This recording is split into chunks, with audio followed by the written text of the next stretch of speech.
Alright, so what's gonna happen here, I'm gonna try and go in some in-depth commentary on the racing that I've done recently. This is going to be basically an attempt to get to Cruel within 2 hours, which went pretty well. I just to state it from the beginning, I guess. I did end up dying, so yeah, but that was my mistake. I mean, you generally shouldn't be dying in these type of situations, but I did mess up and I ended up dying, but that's like way deeper into Act 4 and all that type of shit. But yeah, to anyone that wants to get into speed leveling or racing or wants to prep for like beginnings of leagues, a 1 month or whatever, this should be pretty helpful in terms of what exactly you need to do. So this is going to be a Templar playthrough. I'm not very experienced with Templar. I primarily race with a Scion and a Shadow, which means that I don't have access to something like a Firestorm.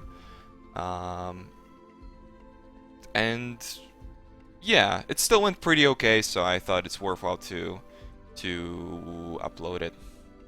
But what do you start off in a situation like this? Is Templar does not get a fire trap, so you have to mule with a Shadow.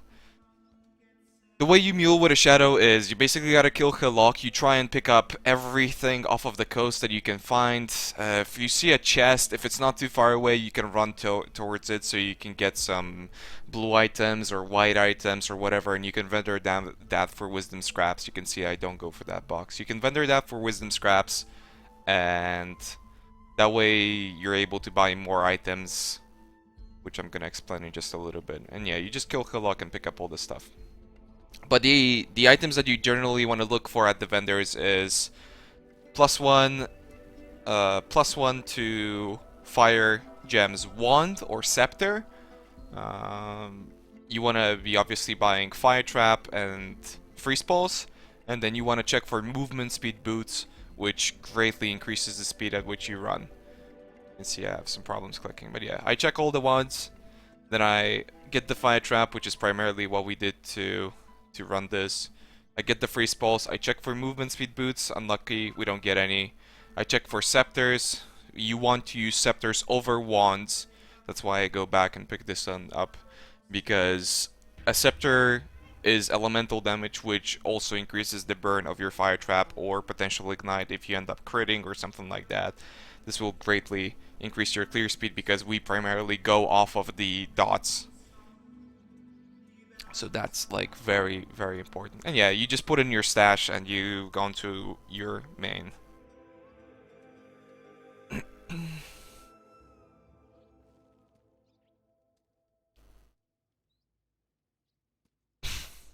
Yeah, she sells the gems now. That's like totally different. And then yeah, you just gotta run it over. You're not gonna be going to that character. You wanna de-equip every chest piece and every shield pretty much until the very end, unless you feel like you're squishy, you're not very experienced. The reason why you wanna de-equip those is because a shield and a chest piece will slow down your movement speed, which will greatly affect the time at which you can do this. That's why movement speed boosts are so important. Getting a Quicksilver is incredibly important. Generally, the stronger classes, the stronger casters, like a Witch or a Templar, will, or a Shadow, will have enough damage. But if you're going with something like a Scion, you won't have enough damage, which means that something like a +1 is probably more important than movement speeds in like the early stages of the race and mid stages of the race, because you don't get to the damage nodes too fast. And you can see I just take out all the stuff. Same thinking as I did before. I see that most of the stuff that I need I do have, so I just need 2 wisdom scrolls for the boots or 2 wisdom scrolls for a magical weapon. So yeah, that's what we go for. I pick up the Molten Strike to later on use it with an Iron Ring and get a Ruby Ring, and that way we can use that for the recipe. If you can get what I just picked up, which is a 1 to 4 or whatever damage to spell, flat elemental damage to spells, that's incredibly helpful. That's basically like a +1 for like the first 2 levels, so it definitely helps out. And it's the same thing here. It's also flat elemental damage, so I put it in my offhand so it doesn't take up room in my equipment, and then later on if I find a +1 on a wand or something like that, I can end up using it. Yeah, you can use Glacial Hammer for that too, of course. unless you, for whatever reason, need to or something like that. Either way, you're gonna... It doesn't make a difference which one you pick up. But again, I'm not too experienced. You can see some chicken. I'm not too experienced with Templar, so there will be mistakes that I'll try and point out, but yeah.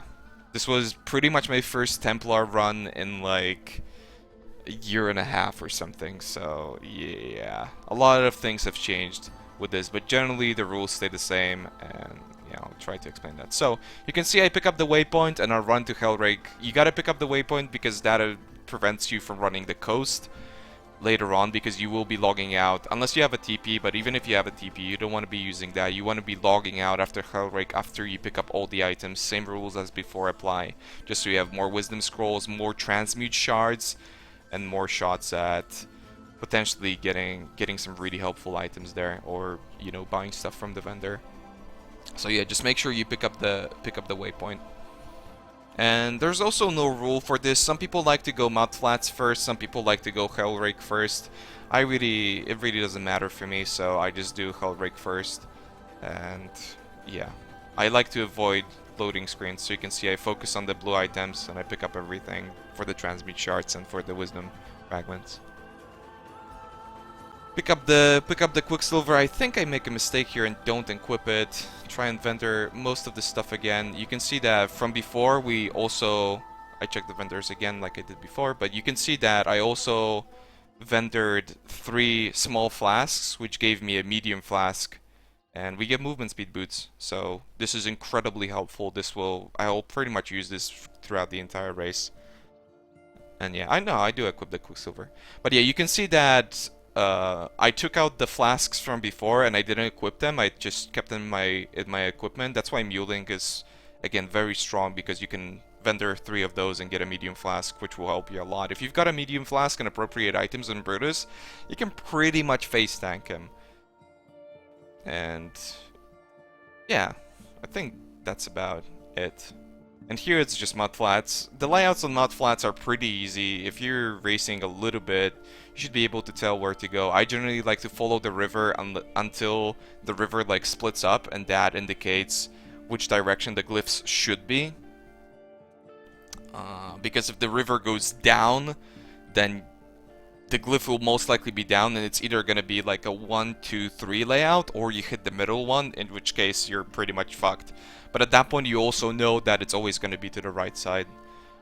But this is a matter of practice. I mean, you just have to get used to it.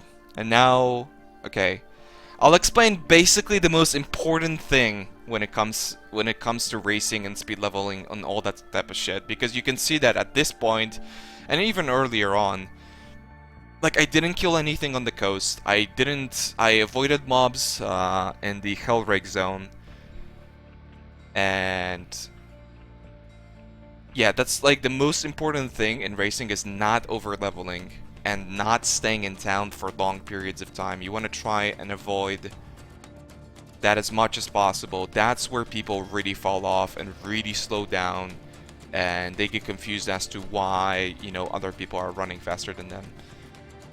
Essentially, what staying below the level is, or being on their level, is generally, this doesn't apply 100%, and I'll try and go in depth about this in locations where it doesn't apply, but generally it's 3 levels under the zone, and then another level every 16 levels of the zone.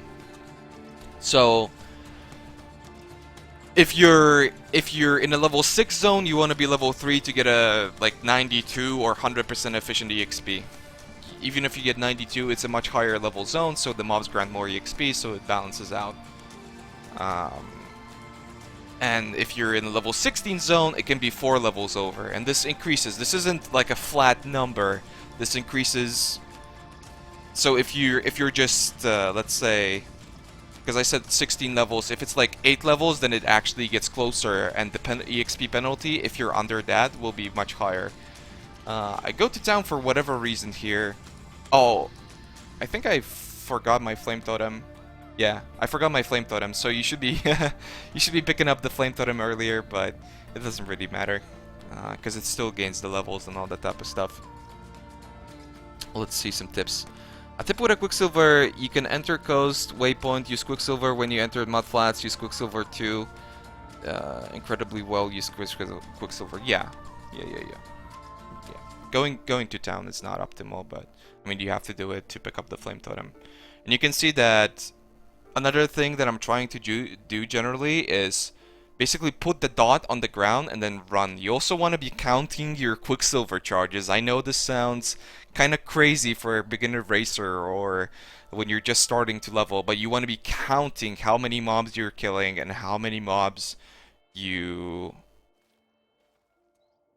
assume you will kill. You can do this by looking at the EXP bar.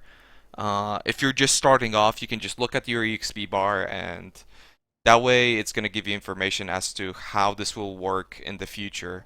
So yeah, you want to use your Quicksilver as optimally as possible. You can see I leave mobs behind, and if you look at my EXP bar, like for instance now, I run off screen and the mobs keep on dying, and I know that I'm going to level up, so yeah, I keep on going forward. This works like really well with Fire Trap, not as much with Flame Totem, because with Fire Trap, the EXP range is about 3 screens, something like that. So the dot doesn't have a range, but with something like Flame Totem, if you're a screen and a half away, the Flame Totem will actually stop shooting. So just keep that in mind if you're counting charges. It's like very helpful.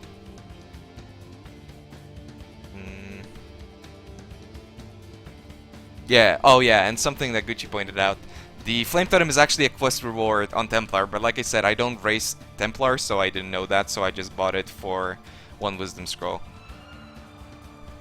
The early stuff is just 1 Wisdom Scroll. Pretty much the stuff that happens from prison is all transmutes and up. So yeah, you can get it from the vendor, but yeah. I'm a noob Templar racer. I don't race with Flame Totem or Firestorm, so that's exactly how it ended up. In this place, the layout is completely random. I mean, it's not completely random. There are patterns to it. I like to go downwards for the most part, but which way you go and which way it's gonna be a dead end, as to my knowledge, it's totally RNG. Yeah, whoever pointed that out, it's completely fine. Quickly hovering over your Quicksilver flask will tell you how many charges it has. Helps noticing that you need extra 2-3 charges. Exactly, yeah. Try and hover over it.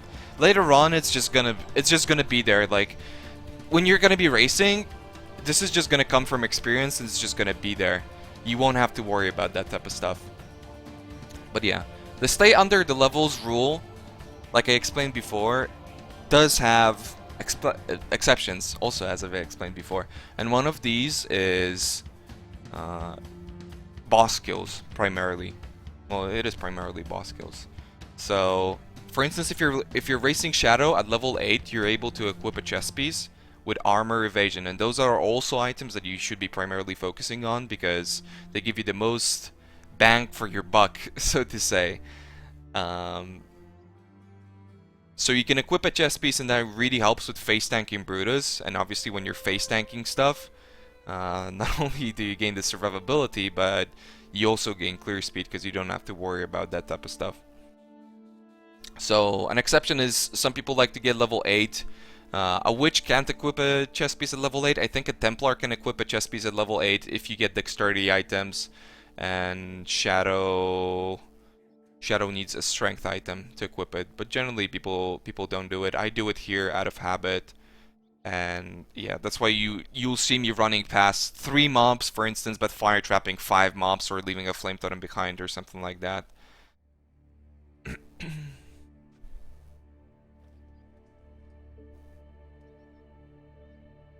Yeah. Rise Racing with 1 hand. I wish, man. And you can see that I'm trying to fix my equipment as much as possible here. Do this stuff on the run. Don't do it sitting in town and not moving. You always want to be moving. And my gear is not too hot. I never ended up getting the chest piece. I've got a pretty good helmet and pretty good gloves. My boots are kind of meh. I was thinking about maybe switching out the boots because I had a different pair that's more evasion based. And I actually ended up doing it. But, I mean, that's questionable. Movement speed is also helpful in the Brutus fight. But you see as when I like equip the boots, I can pretty much face tank him along with the totem. It's pretty easy peasy. And yeah, I make a mistake here. I run out of potions, but I mean, that's just a misplay. This generally shouldn't happen. Again, I'm just not used to Templar, how much damage it does, because it does more damage than the classes that I race with, and Flame Totem is just great for single target. And yeah, you want to clean up your equipment, and same thing, you want to pick up as many blues as possible so you can vendor them for more transmute shards. You want to leave scepters, you want to leave daggers, and all that type of stuff because it can roll flat elemental damage on your weapon. So that's like very, very helpful. For whatever reason, my equipment is really messy. And you also want to pick up Flame Dash, which is amazing for clear speed. Flame Dash is like a moving fire trap, essentially. It keeps you moving, it moves itself, and you can kill mobs with it if you have it on a +1 weapon. Damn, this is a lot of info. But yeah, you want to keep the weapons and just try and get flat elemental damage. If you can get other stuff like cast speed or spell damage, that's helpful also, but the other things is something you want to focus on, and also getting the +1. The recipe for the +1 is either magic, wand, or scepter. It has to be magic, it can't be rare. You need an alteration orb, and then you need a ruby ring. And this works for other weapons. If you want to level with, I don't know, lightning tendrils, you can do it with a topaz ring, and then it's going to be +1 to gem levels for lightning spells. So that is very, very helpful. And yeah, having IDs obviously is really good. I don't at this point, but I already have my transmute, so if I hit an alteration, I can get a +1. That's gonna be very nice. It's especially, like, generally you won't have a +1 before Brutus unless you get lucky, but it's especially helpful after Brutus to focus on it, because at that point, if you've got the right scepter or the right wand, you can get +1 on your flame dash, and it should generally do enough damage to just kill the mobs by itself. And as I pointed out before, you skip a lot of mobs. And this is just something that you will be skipping mobs anyway, but it keeps you mobile while you kill the efficient amount of mobs, right? And yeah, you don't want to be doing skill points right now. The reason why is you're gonna be over leveling. You will get way too much EXP than you need. You can just do it faster later when your character is much stronger, because you don't have to deal with actually killing the mobs. But you want to be picking up the waypoints if it's a longer league or whatever, and then that way you can still have a proper character. And you can see that I'm kind of killing a little bit more in this zone than in the other zones. It's only because I haven't had good packs, meaning that the density of the mobs was pretty mediocre and the blue mobs weren't really there.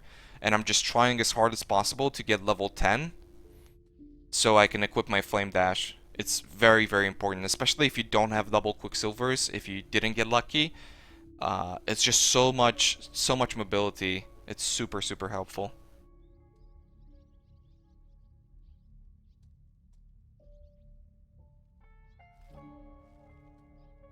Why Amplify? Grab it after Light of Divinity? I don't know. I got told to get Amplify, so I'm like, okay, I'm doing it. It's helpful in Scion, so I didn't know if it was efficient or not on Templar. But yeah. I might have made a mistake there. I don't think it makes that big of a difference. I mean, it's not like you get stunned anyway, so the light notes. It's just one skill. Yeah. Okay, that actually makes sense, because later on I know I run into a problem with like intelligence. No. Then Doom taught me something different, because then if I would have one less skill point to spend due to not taking Amplified, and that way I wouldn't be under leveled for that Flame Dash later on. And he told me that you are under leveled for Flame Dash for 1 level anyway. So, well, whatever. It's a community effort.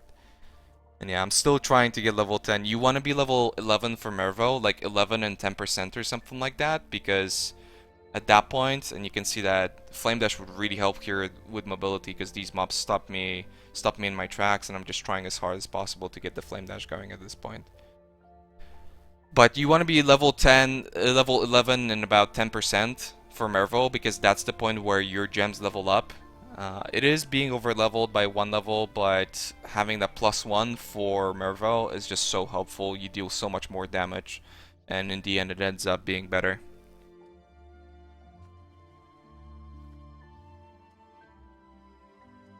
Firestorm and Fire Trap. I mean, you need to amplify later for sure. Either way, it doesn't. It really can't make that big of a difference.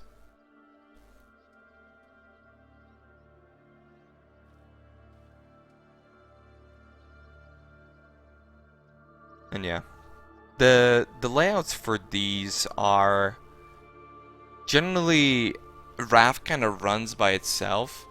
And the rule in Anger is to try and stick to the water. This isn't as easy to do as it was before, but early on you're gonna try and avoid hitting dead ends. Like you can see there's a lot of dead ends down, and I'm just trying to go up as much as possible.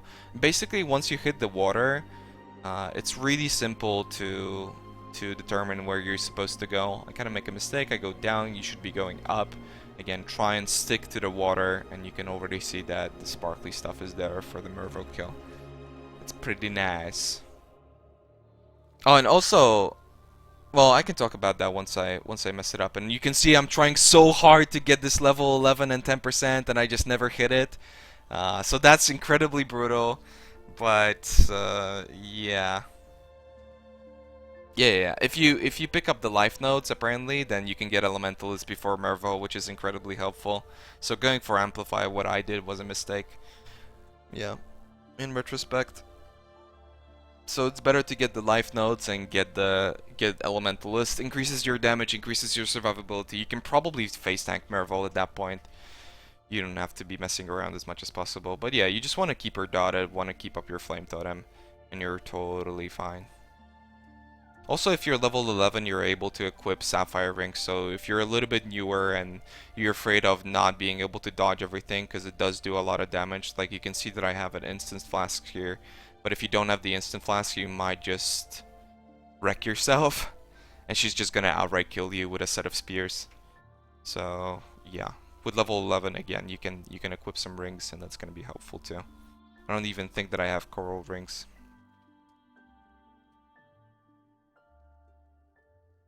Oh, okay. I get what people are saying. You go through the lesser AoE nodes without picking up Amplify, and then you get Elementalist, and then later on you pick up Amplify after Light of Divinity. Okay.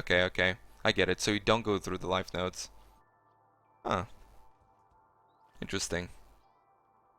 I don't know. I think I kinda, obviously, you're much better than me when it comes to Templar Racing, but I don't know. I kind of like taking life nodes in those situations, like especially since this is meant for rather newer players. I like taking life nodes because it prevents you from getting stunned. And on something like Shadow, your cooldowns are so important. So if you get stunned on like a Flame Dash, not only do you lose that Flame Dash cooldown, but also you don't end up not dealing any mobs any damage and not moving. But I can imagine with appropriate gear, you really wouldn't need the life nodes anyway. So the 8% is, yeah. Here it's basically a straightforward road. At this point, since this is a level 13 zone, so a rare mob can drop a Quartz Scepter, that's what you should be on the lookout for. Quartz Scepters are the best base because they give 20% elemental damage, which again increases both your initial damage and the ignite/burn damage that you get from Fire Trap or something like Flame Dash. It's very important. Yeah, I get it. If you don't pick up Amplify, you get Elementalist. Again, this was done on the fly, so there will be some things that are not 100% optimal, but hopefully you guys can clarify for me, and yeah, we can all know better. And yeah, here I'm trying to ID things, because I already got the Magic Scepter, so I'm trying to get the Alteration Orb for the recipe, so that I can get my +1 finally. I'm vendoring all these things for an additional flask. I'm keeping the scepter around because it's actually a decent scepter.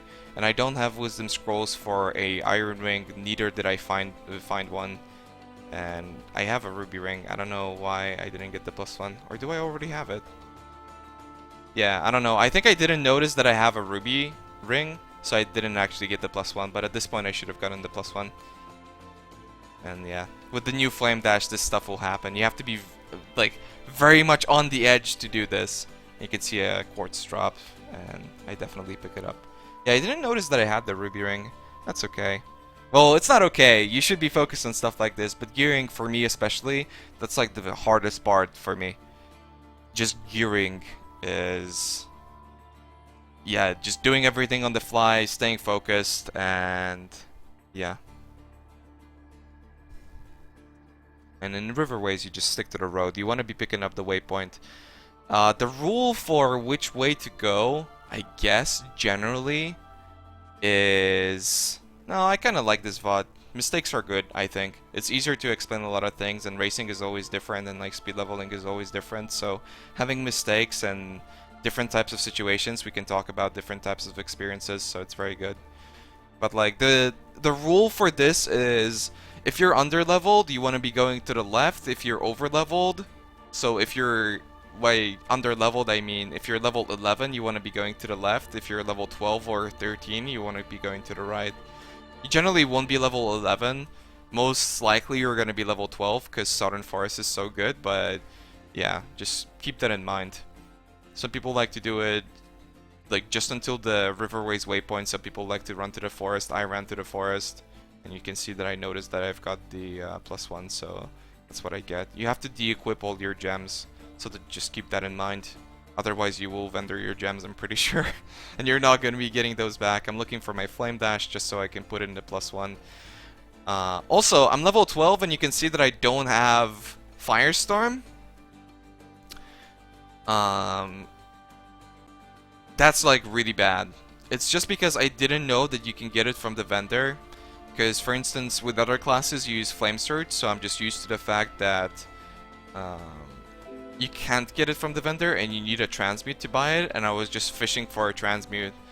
But I should have just went and picked it up from the vendor, and I think later on I go to the vendor to get it, and I click something else entirely because I just don't know that the Firestorm is there. But since I race a little bit differently based on the other classes, it's not that big of a deal because I generally don't really know how to use Firestorm that efficiently. And also, I've heard that people don't use Flame Surge on Templar, and I think that's like a big mistake. Most people use Firestorm for AoE, but I disagree with that. I think you should be getting Flame Surge for single target. Even for stuff like Vol, it will do more damage. But yeah, I mean that depends on the racer, I guess. And you also need the transmute shards, or transmute orbs, so it's important. How to get Firestorm. Kill Mervo, pick items, log out, sell stuff, your gem, make +1 if you haven't already, take waypoint to Southern Forest. There you go. That's a very good rule. Because after the kill, you will have the waypoint anyway, so you can pick it up that way. And that way you also won't be forced to go to town. So since you're not going to town, if you log out, it's gonna put you in Act 2. If you go to Act 1 and then go to a zone in Act 2 without going to town, once you log out, it's gonna put you in Act 1. So that's gonna be more running and all that type of stuff, so you wanna be avoiding that. Don't say shit like that, the transmute is so wasted. I so disagree with you. I literally killed Vol faster with a Scion than I did with a Templar because I used Firestorm instead of Flame Surge. But it seems like nobody tested that. But whatever, doesn't matter. Again, maybe it's personal preference, maybe it needs more testing. I think that's way better.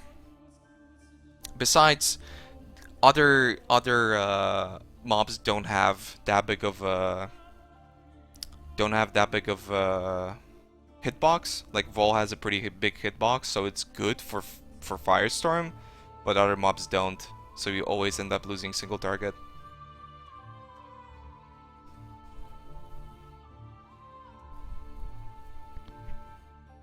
pretty much always end up losing single target.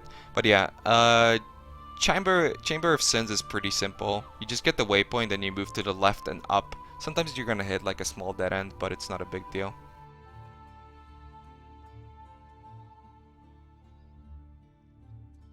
No, I used it with Conk Effect and it was worse. That's the thing that I do in this run. I never pick up faster casting, which is a mistake in my opinion. You should be getting faster casting. But I never pick up faster casting. And I end up using Conk Effect throughout the entire thing. Yeah, I'll be uploading this on my YouTube for sure. And yeah, with Fidelitas, depending on what class you run, you want to either tank with Flame Totem, or you can like bait him out with the Flame Dashes. Just keep it going. Some people like to use Fireball. I like to melee him because I think it's better to use the Flame Dash and the Flame Totem and just melee him with Freeze Pulse. Or at that point, if you have it, if you haven't made a mistake, you should have Firestorm to keep him at range, or you should have Flame Surge if you're playing a different class, right?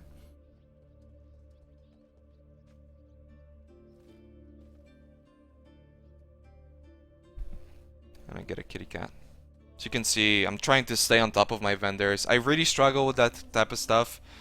Gearing myself in general is something I mess up a lot with, but yeah, I try really hard here. I think I get some sort of movement speed boots there. I didn't quite notice it. Okay, and we've got the waypoint already, so the plan now is to go for Weaver. The way you tell which way you go for Weaver is if you just go down from the waypoint, and sometimes you can see it before the waypoint, you're gonna see these like white trees covered in web.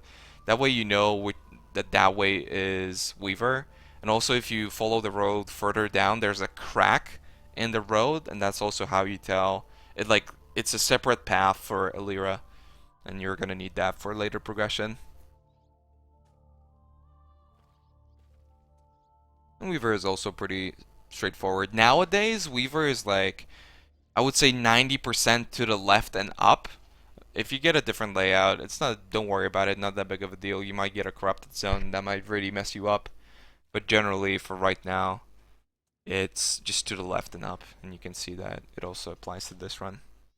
That's what I go for. I pretty much never go to the right. In the past, you would always go... Well, no, you would always go left. Well, it doesn't matter what happened in the past. But yeah, I still don't have my transmute. I still don't have good single targets, so I'm like wasting a lot of time here because I don't have that Firestorm or Flame Surge or whatever. Again, depending on what you're running.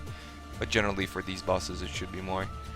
And also, keep in mind that after you do Sins, you're able to get a Herald and another Herald from the vendor for an Alteration Orb. So you get a Herald for free that you can equip at level 16, and after Weaver with Templar you can get Conk Effect or Faster Casting. I'm gonna get the Conk Effect, but Faster Casting generally is better. Conk Effect is just better for single target, right? I think. But again, I misuse Firestorm a lot. And yeah, I've already got the Herald device. Just didn't talk about it earlier, but you need level 16 to get it. And right now, the way you should be timing this, is generally you just want level 17 for Northern Forest, and that's when it gets really easy to time all your runs. A good way to plan what level you're gonna end up at when you're doing Weaver and then Vol Ruins is if you know how to run Sins. Sins 1. So the way you run Sins is some people like to run to the middle, some people like to just go around. It doesn't really matter, I guess. But if it's a dead end, if you hit a dead end, past that dead end, if you go around, that's where the exit is gonna be. And every other corner is going to have a blue pack. So if you're under leveled, go the opposite way, kill the blue packs, come back to the thing. If you're over level, just try and make your way to the thing as fast as possible, to the stairs. And yeah, after I've gotten Weaver, we want to be helping Oak for the life pretty much 100% of the time. I mean, unless you're doing a CI build, but even then, you want to be as high level as possible for the bandits because you generally shouldn't be killing much stuff here. I'm just killing stuff. It is a level 16 zone. I'm just killing stuff to keep up my Quicksilver somewhat, but In general, you should be just running with the road and not killing my stuff, right? That's generally the idea. You don't need this waypoint. You just want to get to Hellrake, or want to get to Kraton, kill him, and then do a Lyra and get to Vol Ruins, which is probably one of the most terrible zones you can possibly do. And yeah, I'm just trying also to get level 16 for Vol Ruins to get 100% efficient EXP, because it is a, well, you can be level 15. I guess you can be level 15, and at that point you're gonna be getting like 80% EXP or something. But I like being level 16 because then I don't have to worry about being, you know, under leveled in Northern Forest, which is really where the EXP is like most crucial, because you can get over like a level and a half in Northern Forest if you just have a good run. And yeah, might go for Lyra. You want to do this fast so that you still have some, you can still see the layout somewhat. It's going to be easier to navigate. Lyra never really spawns above the waypoint anymore. Well, I guess she never did. And yeah, you want to keep the skill point for later, because again, you can do this faster later, and the skill points for right now take too much time to justify doing it in a shorter race or something like that. Or even if you're racing with your friends or whatever, it's just not gonna matter. And if you're doing this with a group, you're gonna be generally lower level because multiple people will be running multiple things. So, you know, you're gonna split up and somebody's gonna run Sin, somebody's gonna run Reaver and all that. You can see that I finally have Firestorm. I did the mistake that I talked about earlier, and we're just trying to take Lyra down now. And yeah, she's gonna run away from your totem, and she's gonna run away from you, so try and keep that in mind. You can still place the totem so that it's close enough for you to hit her, but yeah, you kind of have to be smart about that. You can see that I'm getting the Herald of Thunder, and here I have a decision, and I kind of do the misplay, I think. Firestorm, the faster casting in retrospect was a lot better, but I was so worried about the single target, I just ended up going with this. I felt like I wasn't doing enough damage, but this was pre-Herald, and sometimes Conk Effect is better, sometimes faster casting is better, depending what you're doing. Like, I felt in Act 4, for instance, which I'm gonna talk about later, but like I felt like in Act 4 especially, I really needed the faster casting to just stay, to just live, you know? Because with the Conk Effect, it didn't feel good enough.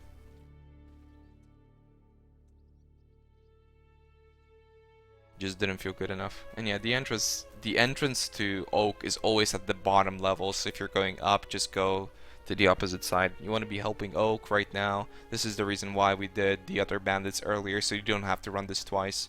Because you can get the waypoint and then run back, but you don't want to be doing that. There is a rule for layouts in wetlands. I haven't figured it out yet, but there is definitely a rule. Because sometimes it's far to the left. I guess it has to do with the position of the entrance and the position of where Oak is. And generally, if Oak is like really deep in and the instance is far away from Oak, it's gonna be to the far left. And if Oak is kind of in the middle and the instance is close to Oak, it's gonna be at the top left. It's never to the right. To the right, there's always, well, not always, but very often there's gonna be a corrupted zone. You don't have to pick up this waypoint, but I get it just for safety, you know, in case you have to log out or something like that. And yeah, we just got, you know, we're level 16. We're able to use both of our heralds. We're 4 levels under the zone, so again, 3 + 1 every 16. So we're getting the efficient EXP, and this zone generally is pretty good for EXP, but not because you want it. This zone is incredibly tricky when it comes to layouts. Like you can see already, I'm getting lost, and it's just the beginning of it. But generally, from my experience, there's only like 3 real layouts for this zone. It's just very hard to read the small dead ends. So it's either going to be a straightforward across line from the entrance of where you're of the zone. So that's where the ball is gonna be, right? It's gonna be a straight across line, straight across. Okay, you get what I'm saying. Or it's going to be like up or down very heavily, or it's going to circle around. So it's gonna be like it's gonna go really far away, and then you're gonna see that the zone is kind of moving back. There's only going to be like one exit, and you'll see that the zone is kind of circling, and you're gonna end up the ball is gonna end up being very close to the entrance of the zone, but there's not gonna be an efficient way to get there. Well, there would be an efficient way to get there, but it's not gonna be a short way to get there. So the thing that I was reading here, I think, was the circle thing. Yeah, because this is all going to be a dead end. But you don't always see this when it's happening. Like, it's easy to look in retrospect, and it's easy to tell that that was a dead end, you know, when I'm watching it right now. And it's easy to say that it's going to be the one, I think, close to the ball, or far across. But, yeah, mistakes were made, and you get lost. I'm like panicking here. I'm like, is it far down? Is it what is it? And yeah, it's the one that's far down from the entrance. It's just very like fucking very tricky. But if you run it enough, it should be okay generally. You know, you shouldn't be wasting too much time. But still, if you sometimes get like a couple minutes spent in Vol Ruins and you're really freaking out, you can see that I got a level and a half here. Yeah. That's one level over leveled, so you want to be planning for stuff like that. But sometimes you're gonna get a good layout, but you never want to be ahead in progression with being too penalized with the EXP. So if I would have been like, excuse me? What's happening here? It's like stuck. Okay, I don't know what happened there. You never want to be like level 15 in Northern Forest or something like that, or even level 16, because you're gonna be so freaking heavily penalized that you're gonna be getting like 20% EXP, and at that point you're wrecked. I mean, this is where you gain most of your time. The density in this zone is so good that you really should be focusing on farming this zone, and not farming, but like running through it. And then the rest of the shit you can just run through. Right? Killing just enough mobs in this one, and the rest of the shit you can just run through, because City Sarn right now is only level 23, and that's the same level of Ancient Pyramid. So you're gonna have two zones at the same level, right? So you just want to keep up your Quicksilver. You can see that my Northern Forest actually really sucked. Like really sucked. So it's a little bit different in this run, but generally that's the idea. That's why I'm forced into killing so many things, and yeah. And this is also a pretty straightforward layout. You just run. Sometimes you're gonna hit big dead ends, but you can't really avoid that. There's like, as far as I know, no way of telling which way you're actually supposed to go. What are you guys talking about? Yeah, I'm watching a VOD that I did to prep for this. I couldn't do the commentary and racing at the same time, and you can see that I'm like talking non-stop. Yeah, there's a lot of stuff to talk about when it comes to this. I don't know, maybe somebody has some advice for where Ancient Pyramid is. Generally, for me, the way to determine where Ancient Pyramid is, and I'm really bad at this, is, you can see that I'm really bad because I'm doing the opposite of what I'm about to tell you, is across from the entrance to the zone. So like far away from the entrance to the zone. So you can see that I see that that's a dead end, and I'm like, okay, let's just go across. And sometimes it works, sometimes not so much. Like going in there was kind of a waste, but I'm trying, you know, you're constantly thinking, what items can I replace? What next can I do? What levels should I be hitting? How many mobs should I be killing?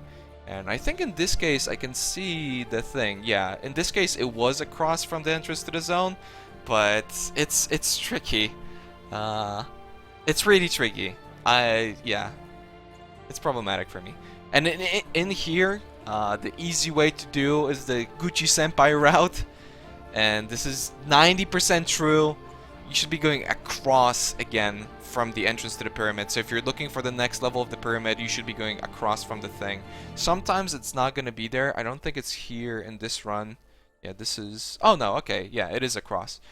But sometimes you're not going to hit it, and then you have to make a decision. Either you're going to go right or left. And you might lose some time here, but the zones get smaller as you get to the higher levels, so it's completely fine. You can see that I'm just trying to get across as much as possible. Yeah, no, we don't want to be using Exile HUD. Yeah, if you're, if you don't want to run 1,000 instances or whatever, you can maybe look up screenshots posted by other people of zone layouts and all that type of stuff, but this really only applies if you really want to get heavily into racing. If you're just a casual guy that wants to know how to level a little bit faster, and just help yourself out with some general tips, which is what this video is meant for.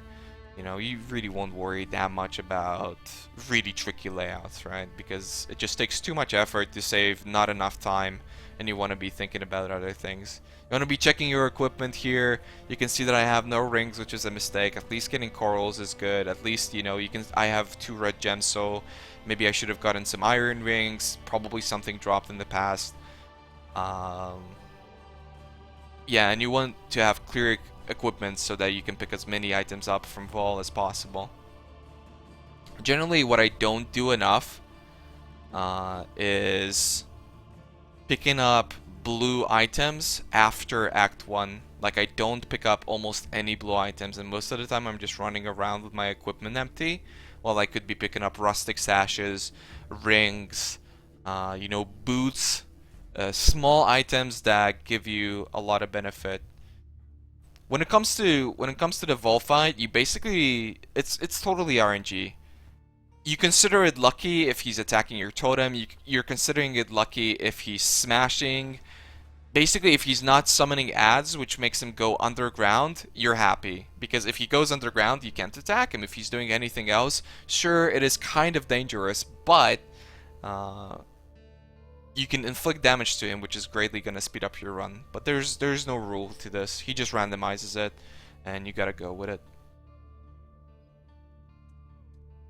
Yeah, you should precast the firestorm in the middle before he comes up. Exactly. Fire trap, flame totem, firestorm. You should all have that precasted. And it's always going to speed up those couple seconds. It sounds silly, it's like the counting charges for your Quicksilver. It's incredibly try-hard. It's ridiculous how try-hard that is. But in the long run, that's really what matters. It's like movement speed boots, it's just 10%.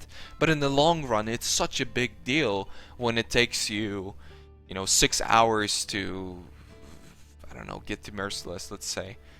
It doesn't, but... well, to some people it does.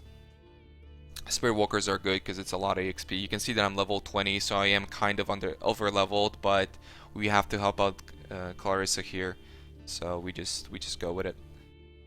No real decision here.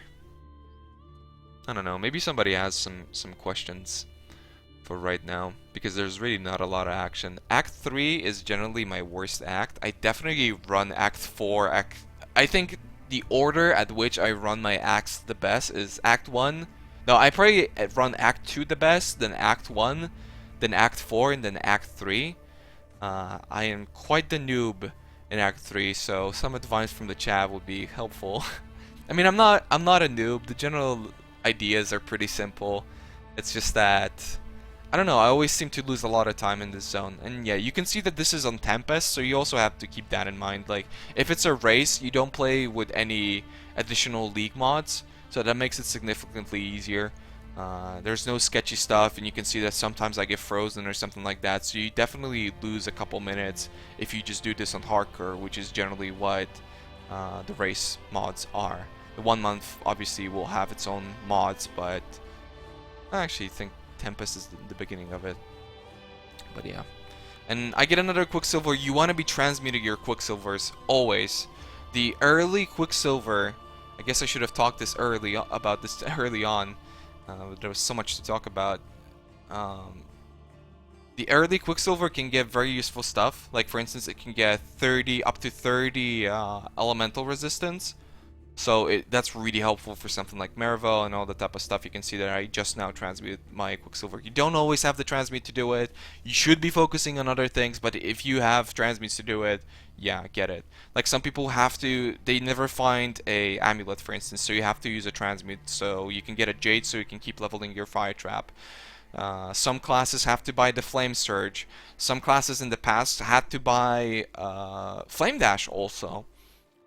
So transmutes are very, very hard to get, and you have to be incredibly stingy with them. But if you have too many, then yeah, try and get the elemental resistance. You can get extra charges on the beginner flask.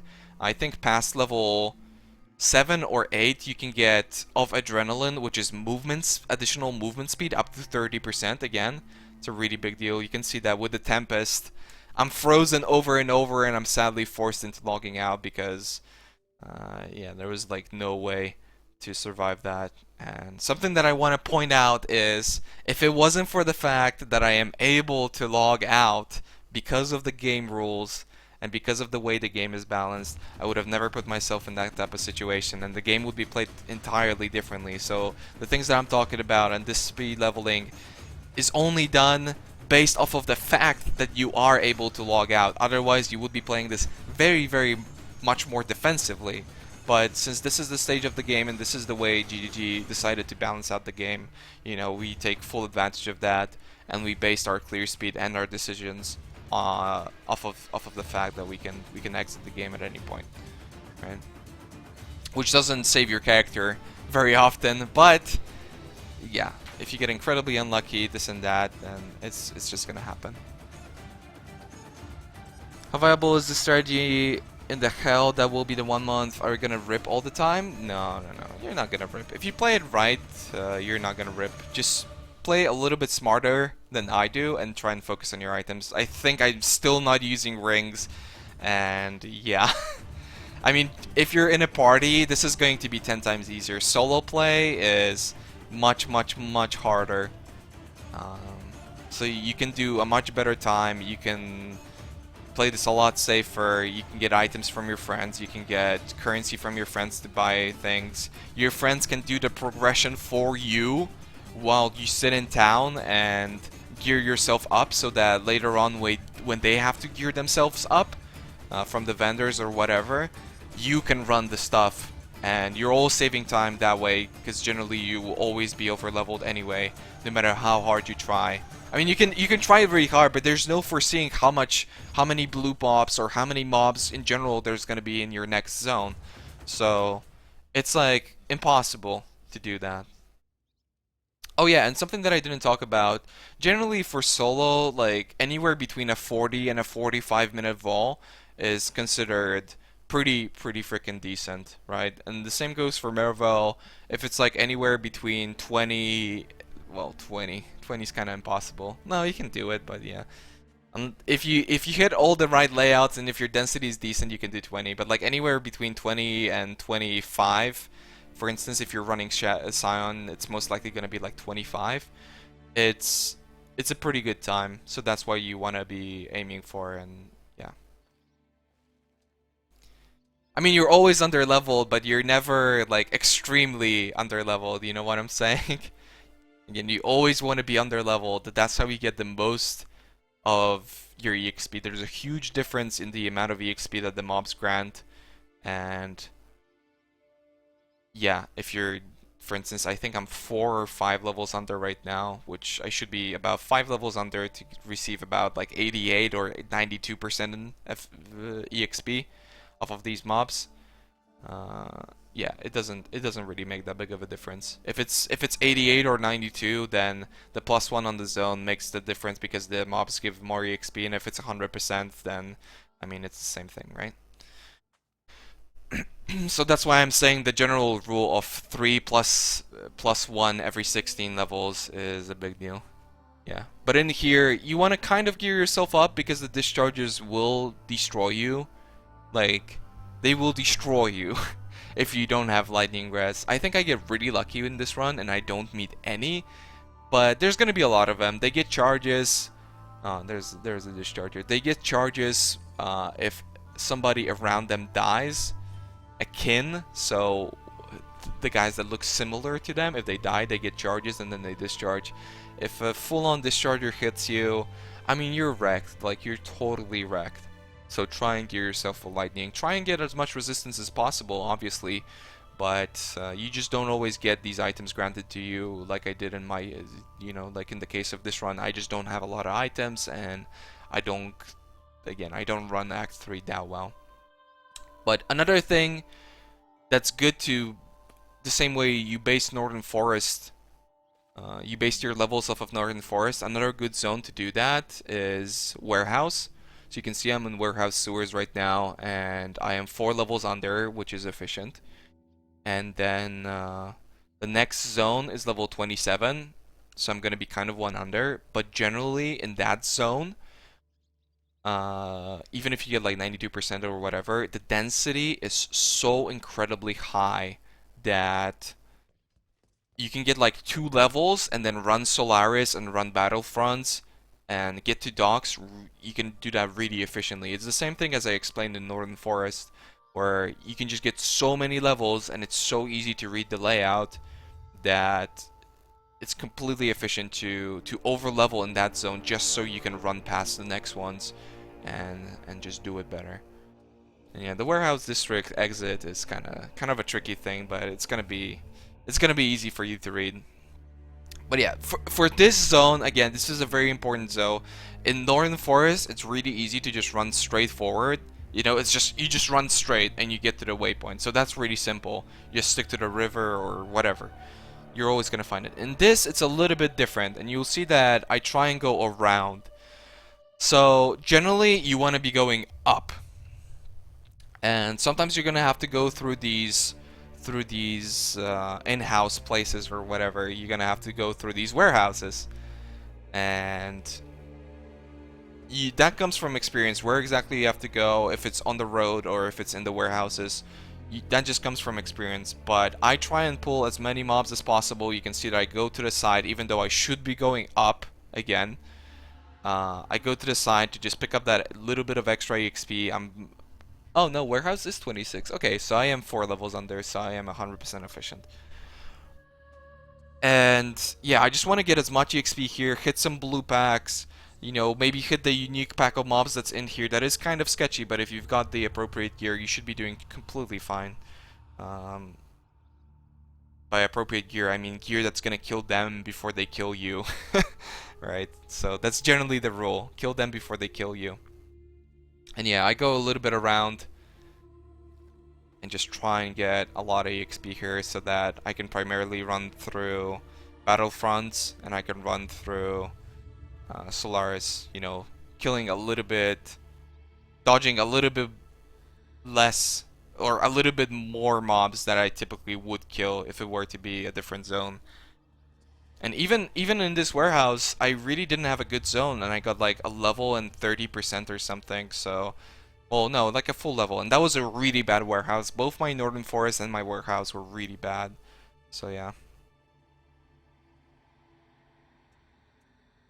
you can base your run off of that. It just comes from experience. You have to do this a couple times, and you'll be sure to know what exactly is happening. No, Flame Surge is not good on maps. Fire Trap is broken, Flame Totem is broken. Flame Totem is not broken. Flame Totem, at least for racing or leveling or whatever, it's really simple to use, you know, because it plays itself, essentially, but it is totally not broken. Like, Flame Dash is broken. Firestorm is very, very good. But Fire Totem is definitely overhyped right now. It just helps a lot with single target. You can see that I overuse Flame Totem. I try and only use it on rares and blues, but I sometimes overuse it. But that's a misplay on my part. You shouldn't be playing like that. And yeah, the layout on this is also pretty easy. 90% of the time it's just going to be to the left.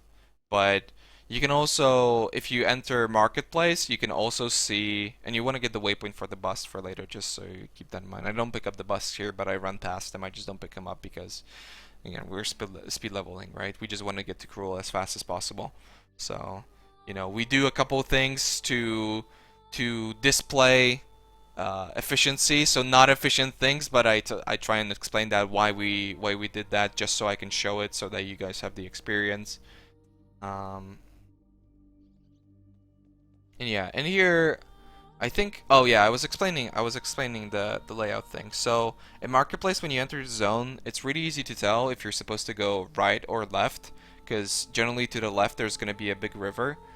And if you hit that lake or river or whatever it is, based off of that, you can tell how close it's going to be in the next zone.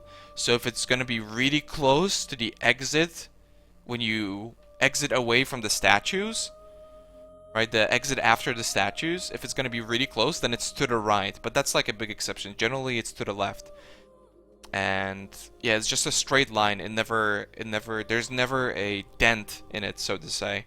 So yeah, it's gonna be really easy for you to tell if you're supposed to go left or if you're supposed to go right. But generally, if you don't care about this stuff, just go left, and it's gonna be there. Okay, so the thing I did here was I was looking for the waypoint, which is okay. You don't have to really look for the waypoint. Something that was explained to me during the race, which is a really great pointer for something like that, is if you just put the TP in docks, or like before the docks or whatever, you're not gonna have to run back and forth or anything like that. You can just put the TP at the entrance, and then you can just run to Solaris. And since at the beginning of the at the end of Solaris there's gonna be a waypoint, you can use the waypoint to go to town and then use your TP to run through docks.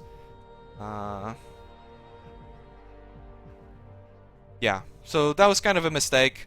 I definitely lost a lot of time here, but you know, we're all still kind of learning. And yeah, you can see that here I'm going for the life notes because I feel kind of threatened. The mobs are doing quite a bit of damage. I'm not really getting much gear. I am getting stunned a lot, which reduces my clear speed anyway, so I just go for it. No problem. But yeah, putting up TPs is like very important. You can do the same thing in like for instance some of the busts, you know, like in marketplace bust, you can do the same thing. Leave a TP, get to the waypoint, use that TP, and exit out. It's gonna save you some time, but generally you don't want to be running the bus when you're progressing, right? We're talking from a perspective of a guy that's like running everything. Because if your team's just farming right now, then you know they can do that. You're trying to get done with the progression as fast as possible, so somebody else can overlevel you, and then they do the progression if you were to play in a party. Never waypoint. Yeah. And in Solaris, it's just really simple. Solaris is another one of those zones where you just get a breather. So all you have to do is just run past it. Because for instance, Northern Forest, there are sketchy mobs and it's kind of tricky. With ribbons, there's nothing tricky about this. You just run past it, and when you're in this zone, what I like to do is just think, like, what am I supposed to do next? You can see I dropped the bust, but you know, it doesn't matter. You'd be going to the vendor with the bust, obviously. But it filled up my equipment, so yeah. So I'm thinking in these zones, and that's part of the decision behind this, is you're just thinking like, what should I focus on now? Do I need more defense? Do I need more damage? Should I try and get, you know, new movement speed boots?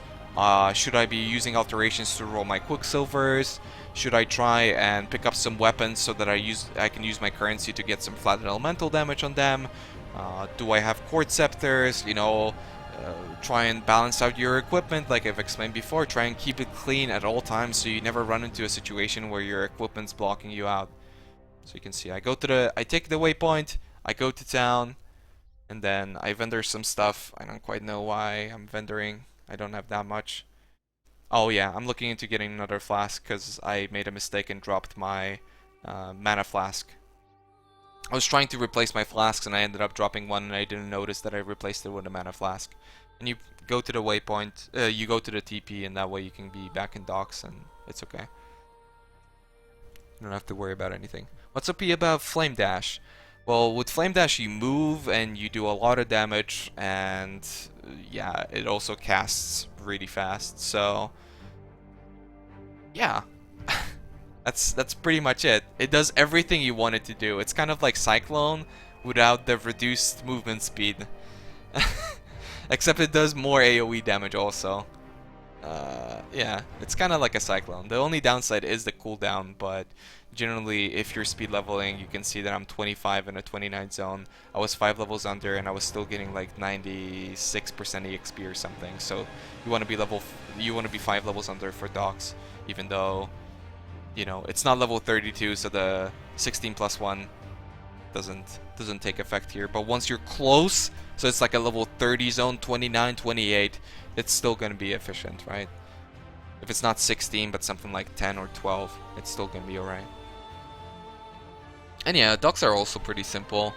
There's no way of telling where the thing is or where the waypoint is, but you can, I mean, most people know how to run docks. It's just like these small corners that always, well, generally have a blue pack. 95% of the time, I would say, have a blue pack at the end. They did change something with the layouts where sometimes you don't hit the blue pack.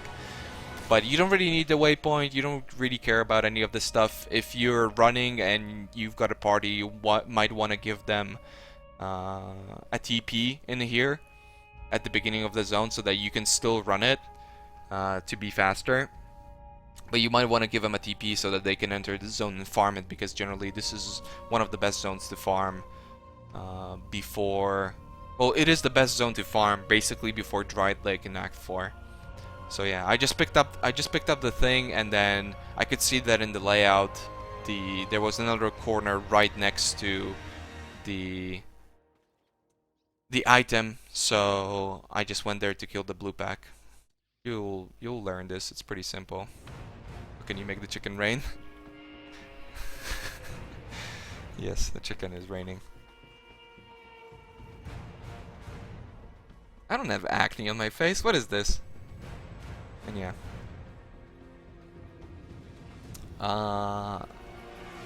You wanna remember to pick up the waypoint here. It's like really, really important, because later on you're gonna have to run this again. Basically, to the right of the waypoint, it's Imperial Gardens, and you can see that I'm trying to like fiddle with my equipment a little bit because I didn't have the rings or anything like that. And there's like a ton of elemental damage here, and also chargers. Right, so you get stunned with the arc, and then you get shocked or whatever if it's a crit, and then yeah, the charges just destroy you. So I'm really trying to prep myself for those heavy deeps, and for whatever reason I don't use my potion. But yeah, you wanna get the waypoint and then just go to the right. Actually, I'm pretty sure the VOD gets muted. I'm gonna have to replay the music because there's like one broken song on this playlist that I think mutes the VOD. But yeah, you're gonna be going to the right for Imperial Gardens, but if you want to get to Piety, you just go up. On the way there, you pass Gravicious. Some classes kill Gravicious, some classes don't. I don't do it, I guess, on Templar, because there's really not anything that's that beneficial. But for instance, if you're maybe playing Shadow, you might want to give Flame Blast. Yeah, you might want to get Flame Blast. Flame Blast is really good for single target, and with a Shadow you would be using Flame Surge at this point, so it's just safer, it's ranged. You know, Flame Surge is kind of short distance, so I like using Flame Blast, but it's not a super necessity. Also, there was one other thing that I wanted to mention. Oh, I should have picked up a Flammability. This is something that I forget about pretty regularly. I think after Crematorium you're able to pick up any curse you want, either from the vendor or from the quest mob. And I don't have that for the Piety fight, and I don't have that right now, but it's really helpful for like rare mobs or some blue packs and bosses. Obviously, you know, a curse is incredibly strong. Most curses literally double up your damage, so it's a pretty big deal. And yeah, in here, the layout for Lunaris 1 is really simple. You just essentially run forward, you run past Cole, and you keep running forward. The layout for Lunaris 2 is a little bit trickier. You always want to be looking for the stairs. You can see that I just passed a set of stairs, and you always want to keep kind of going up. You can see that I hit another set of stairs. You'll get used to how this looks, and you're gonna be able to tell which way to go. But you just want to be passing stairs and keep going up. That's the general idea. And by up, I don't necessarily mean northwest, or yeah, I think I'm going northwest right now. I don't generally mean that. I just mean away from the stairs again. But sometimes after the stairs, you're gonna have to choose to go left or right, and yeah, just what it's gonna be. And over here, once you run up here, you can see that there's carts at the beginning of that zone. If it's 2 carts, don't go that way. If it's 1 cart, so you can see we passed this 1 cart, that's the way to go. If it's the 2 carts, then you're gonna run into a dead end. It only saves you a couple seconds, but it's, you know, another small thing that really helps you out. It like really helps you out. And yeah, I like to kill a little bit more mobs here because the titty bitches are very, very squishy. All of these mobs in general are very, very squishy. They just do a lot of damage, so you have to be careful. But they give good EXP and they're squishy, so I like to overkill a little bit, so I'm a little bit more prepared for the Piety fight and for the Dominus fart, since the mobs in Scepter of God are like very, very tricky. They freeze you, they've got all these shields, they've got this and that. It's not safe. You would want to ID this box. I don't know why I didn't ID it. If it would have been like a freeze box or something, I would have probably died. Or a DD box if I would have precasted. Either way, not safe. Don't do that. But yeah, I will primarily be abusing TPs and running past Scepter of God just because the mobs are not efficient to kill. They're pretty tanky. Some of them, like the leapfroggers, destroy your traps. They, you know, they freeze you, all these things. They slow you down with their attacks. They're just very tricky mobs. So you wanna get your levels now and maybe in Imperial Gardens. And yeah, with Piety, you don't really bother with anything but her. And you want her to take the red thing. You can see that I mess up with my potions here. I overuse them. I tend to overuse my potions when I level up. Unless I've been racing consistently, and yeah, I'm just used to not having instant pots. And yeah, I remember to pick up the flammability, and I get it right now, even though it's a little bit late, you know, it's still okay. Yeah, so if she goes red, that's the best thing, because she doesn't throw lightning. It's just fire damage. If you've got a little bit of fire res, you should be able to face tank her. Sometimes she targets the totem, it's completely fine. Pretty Piety can't ever take you too long. You can see that I have an armor evasion chest piece that I will be using later on if it gets a little bit too sketchy in the next zones, because this is really when, like, after Piety is really when the game for me gets difficult. So you know, these mobs have all these mods that I explained before. The Act 4 mobs, even though they're getting nerfed apparently in 2 days, so we'll see how that's gonna turn out. But for right now, for the next day or so, or as of the recording of this thing, the mobs are pretty OP. No, I guess this isn't going to bother anyone, but yeah, this is where the game gets a little bit sketchier. So just keep that in mind, that you can't really play like you did before. You have to try and look for equipment a little bit more. You have to be a little bit smarter. Because even, you know, even if you're treating it as if you are able to log out, so you play much riskier, you just sometimes instantly die. You know, there's no cast when damage taken in mortal calls or anything like that. Physical damage is a little bit over the top. So even after the nerfs to the mobs, it might be a little bit sketchy, so we'll see. Hopefully, I don't know, you guys can tell me on the video. Because this is going to be up before, again, before all the changes. And here I just want to run. Having 2 Quicksilvers is incredibly helpful right here, or having a TP, having multiple TPs, so you can just run past mobs consistently. You can see that in other zones I would have killed these mobs because it was a decent pack, but in this one I just run past them because it's too sketchy. It takes too much time. It's not efficient. We just want to get to Dried Lake. We just want to get to Aqueducts as fast as possible and not let stuff like this slow us down. See that I'm not always using my Quicksilver unless it's necessary for me to run away from something. I'm also one of those people that never really farmed Dominus. So since I never really farmed Dominus, I don't quite know where to go in Scepter. It is tricky. It is always in a corner, so you can see that I'm checking all these corners. But if you've got a little bit more experience, I'm sure you can run this a little bit better. I don't think there is any particular rule to this other than it's in a corner. But maybe some people can enlighten me when it comes to this. And yeah, these mobs I kill generally. I just try and stay away from the basilisks. Oh, and if you do something like that where you exit the zone and enter again and it doesn't let you enter it again, like it's a bug. So try to run away and then run back, because sometimes it might not let you just enter the zone again, and it gets really frustrating. So just keep that in mind if it ever happens to you.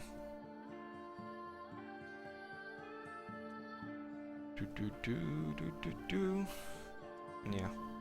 And here, this is the, after 3 stages, there's a zone before Upper Scepter of God, and there's the entrance to Upper Scepter of God, and there's also a waypoint. If you hit the waypoint, it's helpful because you can log out on Dominus, you can play it safe, you can do this and that, and you can play this a lot more extreme, right? You don't have to kill nearly as much, you can just DP out, and if you're at the verge of dying, again, log. But if you don't have the waypoint, you can't really be doing any of that stuff because yeah, you're gonna end up with having to rerun all the way from Imperial Gardens in this extremely tricky zone. I was lucky enough that I didn't hit any Tempest in here, but with a Tempest, this would have been bad. I mean, this would have been really, really, really freaking bad. And we're just looking for Dominus right now. And this isn't a zone where you should be thinking about anything other than your own survival. When you get to the, yeah, this is the 3rd level. When you get to the 3rd level, just go up. It's always the same layout, and you're gonna see this barrier or whatever this is. And yeah, Dominus is gonna be over there. And that's a really crappy. I used my alchemy to get some good weapons because I was really frustrated and I couldn't get any good weapons this entire race. In general, you know, I got the 2nd Quicksilver, I got the movement speed boots, that's really helpful, but I could not get a decent weapon, so my boss skills generally were a lot slower. I was putting like all my currency into my stuff. I would scour and alch and chaos and all these things, and I could just never get a weapon. It's not that difficult to get a somewhat decent weapon, but in my case, yeah, it went really badly. Here I make a big mistake. So you can see that I got 2 Viper Strikes on myself and my potions are just not keeping up. I'm like trying to TP out, but I don't really have time to TP out, and then the things wear off. So generally you want to really dot up the EK guy. You want to really dot him up before the TD bitch comes out, and that way he doesn't have the additional movement speed. But yeah, I don't know. I messed up. He didn't die fast enough because at 50% of the life of the previous mob, the next mob comes out. So yeah, you just want to kill them before the mob with the aura is there, which is the titty bitch. And then it's just Dominus. I mean, Dominus is pretty simple. You do want some cold res so the totems don't kill you. You generally don't really care about lightning res. You have just enough lightning res so that if he happens to hit you with one of the ghosts, he doesn't stun lock you, which could happen. And yeah, no fire res required. I think the 2nd stage has some fire damage, but really the 2nd stage is the joke. Here you just want to not get touched of God, which is what he's doing right now. You want to bait him up with your flame totem so that he attacks your flame totem, because it's going to be incredibly tanky at that point. You want to stay out of the shock ground and keep him dotted up with dotted up with fire trap and firestorm and flame totem, which are not dots but kind of. And yeah, here I don't have any TPs, but you can equip a chest piece. You can really check your gear to have it utilized for all these things. You can maybe equip a second mana potion, but I know I will be going to town anyway, so the mana really doesn't matter to me too much. And yeah, you just want to keep your potions up and face tank him. Again, equipping the chest piece is a pretty big deal because it is just normal attacks. And I run out of mana and I go to town to pick up some more potions just to play it safe. I can sell some stuff, buy some potions for 3 wisdom scrolls each. And yeah, again, back to the chest piece. The chest piece is like really, really important. Even if it's a white freaking chest piece, the armor invasion will help you tremendously. So keep that in mind. You can also equip the chest piece for like boxes or boxes or even some rares or for some specific zones. Some people like to equip a chest piece when they first enter Northern Forest if they don't have enough survivability, if they haven't found any items. If it just feels sketchy for them, you know, maybe they're a little bit newer to the game, they like to equip it. It will slow you down, sure. It will slow down your movement speed, but... oh, I missed it there. A portal. Doesn't matter. It will slow you down, but it's better than dying, right? And, oh yeah, my POE crashes here. I don't know what happened. It definitely... yeah, there was something off. But that doesn't matter. After every boss kill, I think? Yeah. Merval, Brutus. Yeah, pretty much after every boss kill, you get the waypoint after. So I was a little bit concerned because I wasn't quite sure if this is the case for Aqueducts. But even if you crash after killing...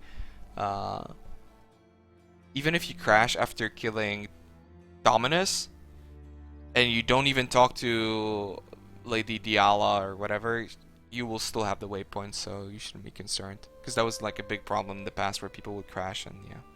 And my time is pretty okay, considering I'm a noob at Templar, and all of those things, and I haven't really had crazy RNG. Although the double Quicksilver and movement speed would definitely help, you know, I would have really liked the weapon. I'm still learning how to use Firestorm effectively. I'm still trying to not overcast my... you can even see there, I'm like trying as hard as possible not to use my Fire Trap and just focus on the other things, but it takes a little bit to learn. I should have probably done this run with Shadow, which I have a lot more experience with. I could have done it with Scion also, but Scion generally is a lot weaker, and I wanted to keep the VOD shorter. So yeah. Also, well, the trick with Shadow is that you don't get Firestorm or Flame Totem, which are things that are generally accessible to people in the beginning of the league. You can get it off of your friend, you can mule it, you can buy it for something incredibly cheap. So yeah, this scenario doesn't really apply. I don't know why this breaks again. It did the same thing. But yeah, it really doesn't matter. Running Aqueducts is just very basic stuff.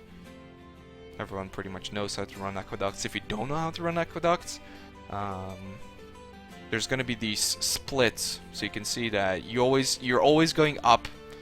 And I turn here because I know that after the boat there's gonna be a corner, and the same way in docks, in the corners or in the little dents on the map, there are always blue mobs. So keep that in mind if you're under leveled, if you're trying to, I don't know, maybe find some items or whatever before you get to Dried Lake, which is a level 34 zone. You might want to pick up those blue packs. Blue packs are worth like 3-4 times more EXP than white mobs, so considering how strong Firestorm for something like that is, it will definitely speed up your run. Okay, and I guess this is really the zone that determines the way you should be playing right now. So you can see that I'm going kind of down, but kind of not towards Vol. The reason for this is that I want to overlevel over here. This zone is incredibly good for EXP, and I want to get as much EXP as possible so that I don't have to kill too many mobs in the next zones. But I want to be high enough so that I don't have problems with the rest or something like that. But this mob has such high density that I'm just focusing on the huge packs, and I'm still getting more than efficient EXP. See a small pack of blue mobs. Generally, the density in general, the density for this run was pretty mediocre. Like my warehouse was bad. I don't remember this zone being particularly good. You can see that I hit Vol already, which is kind of crazy. My Northern Forest was bad, so you can definitely have a much better run. But without a Quicksilver and second movement speed boots, you're gonna be wrecked anyway. So it's kind of up to you. And again, something that comes with experience, and you just have to judge by yourself. Yeah, Vol just does a charge. You can face tank pretty much all of this. Just use Firestorm and wreck him whenever he gets ads, and you keep up your potions at full life, or you keep up your potions at full charges. And yeah, I keep going. I don't know, in retrospect, if this was a mistake or not. I hit Vol really fast, and I still want to see XP. You can see my EXP bar is just flying. I'm not even killing anything particularly difficult, and it's just freaking flying, man. So this zone is so good for EXP. And I just kept going. I didn't even have a TP, so I decided to log after the blue pack, because I'm like, okay, I killed like 3 blue packs here, so let's just do this and get out. Get out. And then you just have to do mines. And again, all of, I keep saying it again, but I do that a lot. And again, all of this is a huge build up for the Resso. Yeah, the Resso is the tricky part. You need cold res, he does a lot of damage, so you need the life. Comb is generally easy. The only problem is the mobs around him, the Rakangos, but all of those are getting nerfed. So pretty much when you're going to be watching this replay, this should be of no concern to you, because they're going to be dealing a lot less damage. As already mentioned in the patch notes that were posted today, which for you doesn't matter. It's just going to be a lot easier. Keep that in mind. But the bosses remain the same, so the rest is going to be tricky, and you just don't want to get wrecked. So still try and not fall under level. Try and do the rest of after comb, since the levels are also better for something like that. And yeah, I mean, I guess you can also, in mines, it's really hard to read where you're supposed to go. You can see that I hit a resist tempest, which is really painful because, yeah, the mobs die a lot slower. In these zones, you can, if you hit the spirit, I think I log here. Like, I didn't have a wisdom scroll, and I was sadly forced into logging out because it was a freeze box. Like, you can argue that you can pre-cast on the box, but if it's a detonate dead box, then you're gonna have to log out anyway. So either way, you're gonna be fucked. You're just doing whatever. But yeah, if you hit the skill point, you can always get the skill point. There's no way of reading, as far as I know, which way you're actually supposed to do. But you can see that I'm kind of struggling with just the very first zone over here. You want to dodge the unique mobs. I find a very nice chess piece, so I'm just like, you know what, this is kind of sketchy. Let's just go pick up the XP from the box and try to stay alive at this point. Just stay alive, because yeah. Act 4 was pretty insane. Act 4 was pretty insane. You can play this better, obviously. You can have different items. Don't try and just rage, you know, because some people like to just get really mad in Act 4 when they're like, oh, I don't have gear, or I don't have this and that. But it's a big build up. If you haven't been playing the game well enough in the previous acts, Act 4 is going to be difficult, which was the case for me, because I really wasn't picking up enough items. Even blue items at this point would have been much better. I think I'm using like white gloves or something. My rings are non-magical. My belt is really garbage. I don't have any currency invested into that. And it was a big misplay from my part to just not prep in advance. Yeah, I'm running away from the cannot guy. It cannot die. And here I'm just trying to find the next zone so I can get to the waypoint. And do common the resto. The resisting shrine, the resisting tempest persists, so it's difficult.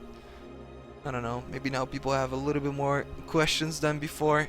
Yeah, DD boxes are not cool, because there's really not much to talk about, I think, until just about the end of the race. I mean, I'm gonna explain the boss kills, and I'm gonna explain some of my thinking, I suppose, but I can't really talk much about the layouts because I don't know much, as I've stated before.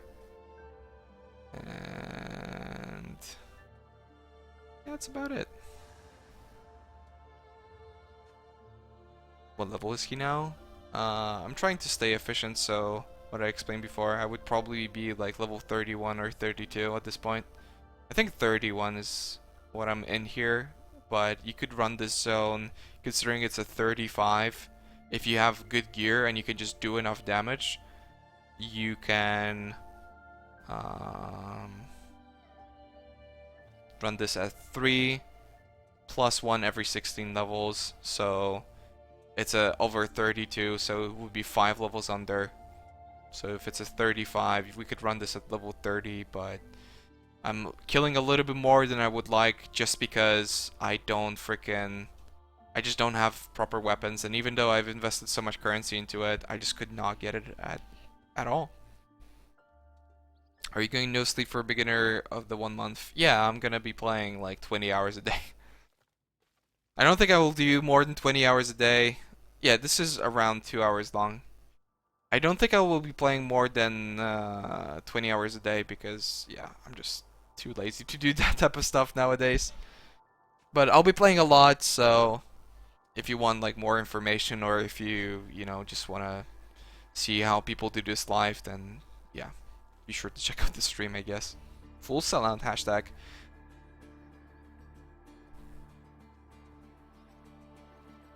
Play the hentai game. I don't know if I'm gonna play the hentai game because the devs refused to give me keys, and I got pretty mad about that because I wanted to give them away to you guys, and they gave keys to much smaller streamers. So I think giving keys for alpha access, you know, giving like 5 keys for alpha access to a streamer is like, come on, you can't give me 5 keys. What the hell? Or whatever. So yeah, I did the same thing where I entered the entrance twice. And here, it's the same idea, kind of, as it is in Lunaris. You just want to be running up. You can see that I got another bad Tempest. This will hurt me a lot. I'm pretty sure that I die in this zone, which makes everything a lot easier, because Tempest can be very tricky. In this zone or the next zone. But yeah, you just want to be going up. It's a pretty straightforward layout. You might be hitting some dead ends, but generally it's gonna be fine. Rise wants 50 keys. No, I wanted like 5 keys.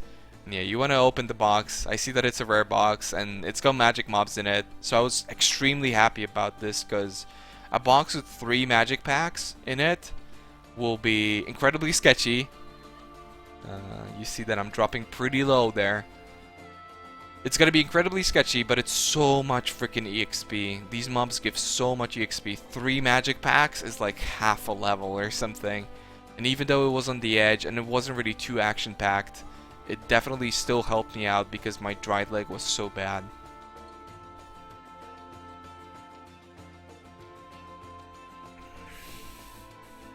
Yeah, the game is only $150. And with the pathing that I took with the skill tree, as we talked about before, there were some mistakes, but I think we can all agree that after you pick up Light of Divinity and Amplify, you will be heading to the Witch, taking Heart of Flame, or trying to go towards Heart of Flame, you know, Firewalker, all that type of good stuff. Firewalker especially is great because it gives you, not only does it give you a lot of damage, it also gives you fire resistance. So for zones like these, oh yeah, it's so good. Oh, like Catacombs. This guy is super sketchy. Run away from this guy. Because I see like a blue pack, so I'm like, oh, let's get that blue pack. But then the guy shoots at me once and I almost instantly die. But I think this mob is also going to get changed in the past, so you shouldn't really be concerned about it. If you're watching this in the future, which you are, you won't have this problem. Yeah, the league adds it 2 dice. The next zone is the waypoint, so really the big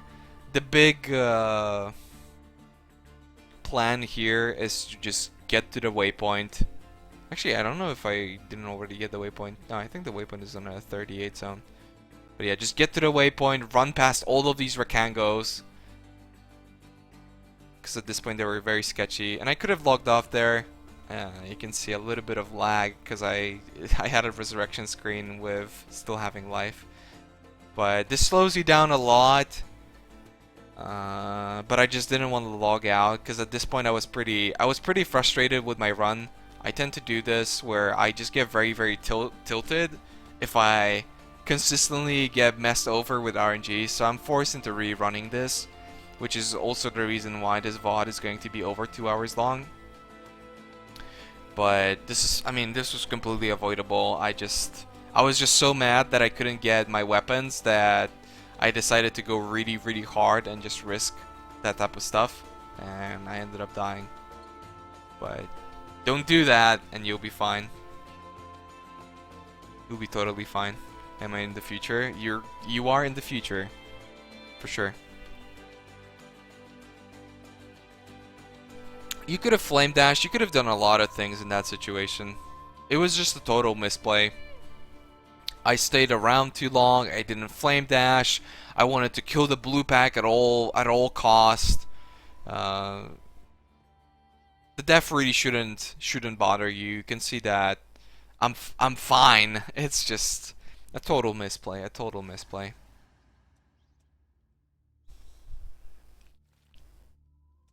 Can you still flame dash to Piety in upper prison? Yeah, but you won't have a flame dash at that point if you're playing in normal, so this only applies to cruel. Unless you get level 10 in prison, which... I mean, if you're watching this VOD and you're getting level 10 in prison, you should rewatch it, because you made some major mistakes.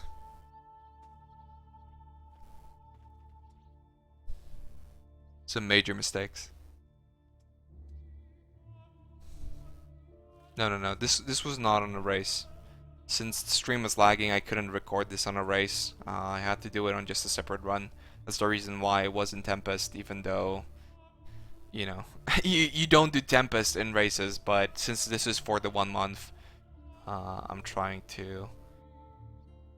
Since it is for the 1 month, I'm trying to give people a general idea of how this is gonna go. Or, like, if you're watching this way in the future, and it's league number 7500 and some of this stuff still applies and is not outdated and you're playing the Blood Grip League I don't know, then yeah, the game was a lot different back then, man.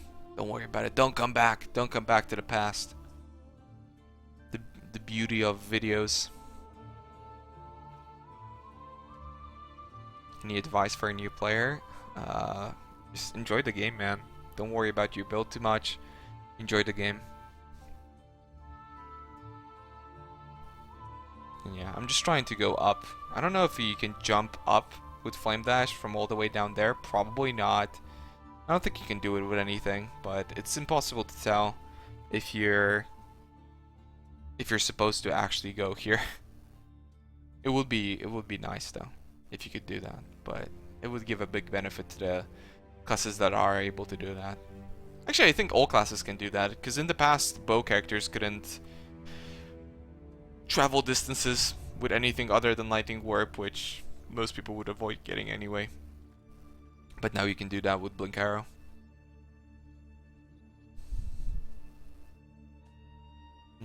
What time is it actually?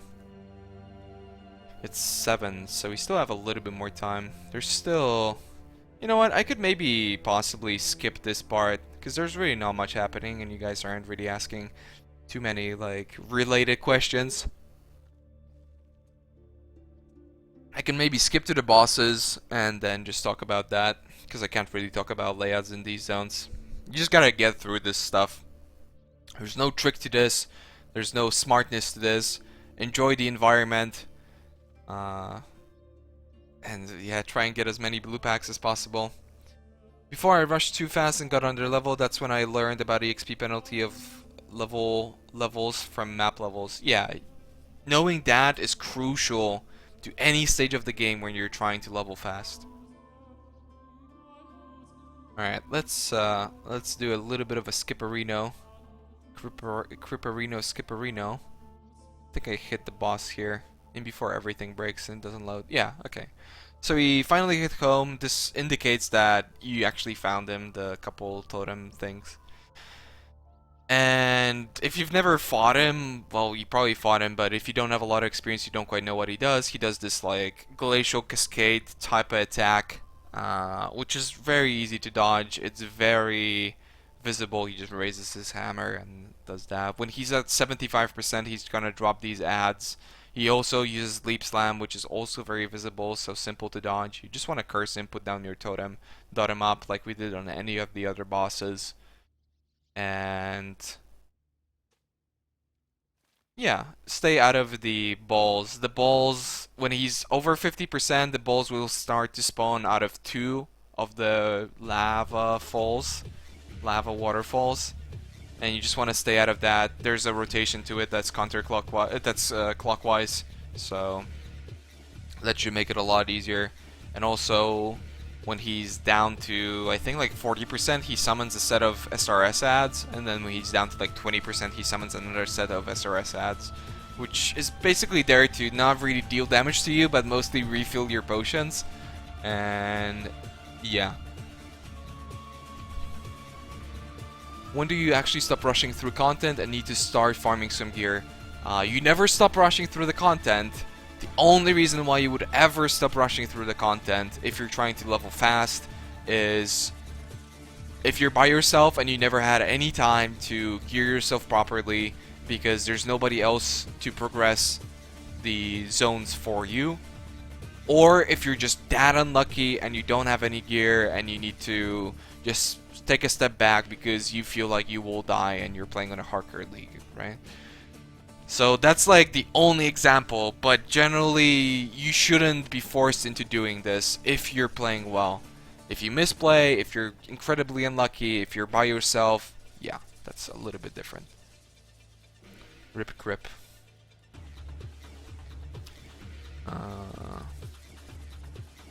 Green Herf Chaska. First time you stop for leveling is normal dried leg. Yeah, no, dried leg is okay of an example. In general, in normal, you shouldn't stop rushing. The actual time where you're actually needing to farm the first time, where like killing mobs because it becomes inefficient and like the levels of the zones get too high too fast. I don't know, somewhere around Merciless, I suppose. Maybe actually Cruel. For me, it's Cruel Act 4. So Cruel Dried Lake is where typically I'm going to be like 6 levels under the zone or even 7 levels under the zone sometimes. And I'm just going to stick around there to overlevel, get like at least the level of the zone. And that makes it a lot easier to kill the bosses and running through the rest of the content. So you end up having a very, very nice run. So according to the Rise, playing solo equals misplayed. That's not what I said. But yeah, it is a lot easier to play in a group. It is a lot easier, especially if you're with friends. Obviously, a player is not equal to another player. And if you're playing with friends that are just way worse players than you, it's not going to speed up your run, and you'll be better off playing solo. But if everyone knows what the hell they're doing, playing in a group will always be much, much, much better. And yeah, in this zone, it's just the general stuff. You do the places where they lock you down. You wanna kill some mobs, but this is the same level zone as the first comb zone is, so you will generally be overleveled in this place. I think I'm like level 34, even, and at 37, so just keep that in mind. You do the necessary stuff, you do the blue packs just because it's always efficient to kill blue packs, unless it's like one mob or 2 mobs that are really spread apart or something like that. It's generally always good. And we want to get to comb right now. There are some speed bumps in this zone other than comb and other than the gates, and those happen a little bit later. The last gate is Bartul, and Bartul is something we're gonna get to soon, and I can maybe talk about what exactly he does and what the tricky part about him is, because he is kind of tricky, especially if you're playing melee. You don't have a lot of AoE. Okay, so this is Bartul, and he there will be mobs spawning constantly. Some of them are blue, some of them are white mobs. They are primarily ranged, so they are tricky. He himself uses a Cyclone, which does a lot of damage, but this might be nerfed. I don't think it needs a nerf because it's easy to dodge, but he does a lot of damage, and if you're playing melee, be careful about stuff like that. Try and use your Fortify and all that type of stuff. And then he also does a Cascade-like effect like Comb does, which doesn't do a lot of damage, but it can be, you know, you can get unlucky and then like a couple archers are gonna shoot you and then he's gonna do his thing and that's gonna do a lot of damage to you, but the Cyclone really is the sketchier part. And you gotta clear up all the mobs before you can continue to the next zone. And then the next zone is another part of the arena, appropriately named the Grand Arena. We're about 45 minutes in here, making a couple mistakes. I did, like I mentioned, die, and I think I died twice in this again because I'm just so tilted. These were total misplays, but I was just so mad at myself and at the RNG about the scepters, which you shouldn't be. You should never get mad about these things, but I get this I don't give a fuck anymore kind of attitude, and that really isn't good for you. To try and avoid that, let's maybe skip ahead.